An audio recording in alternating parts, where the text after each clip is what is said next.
Puis les voitures s'amènent vers la ligne de départ. The security car is in the pit lane. The cars are coming to the starting line, and we are underway under the green flag. Le drapeau vert est agité et la course du Challenge Ferrari est en cours.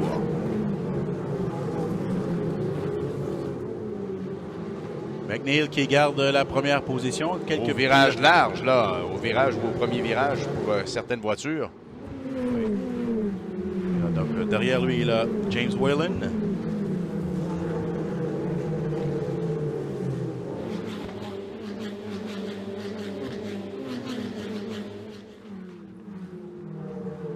Pas d'incident majeur au virage Senna.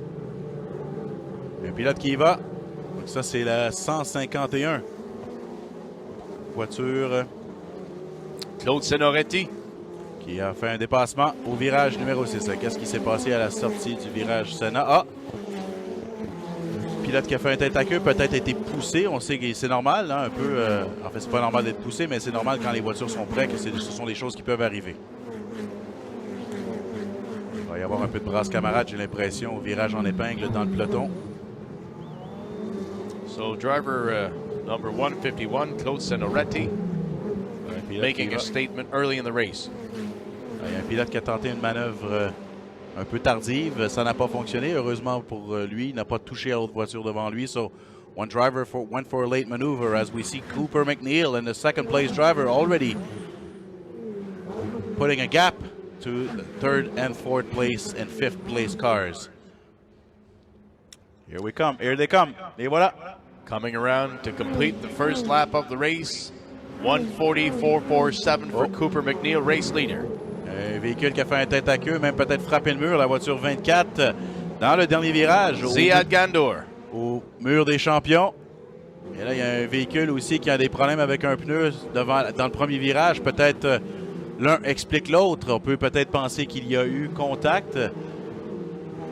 Ouais, et là, c'est pas seulement le pneu. Je crois comprendre. Ce qu'il faut comprendre, c'est que les radiateurs de ces véhicules-là sont dans le museau de la voiture. Et peut-être qu'ils ont épandu de l'huile. Ah, ben, on le voit, c'est ça. Il est venu littéralement le harponner.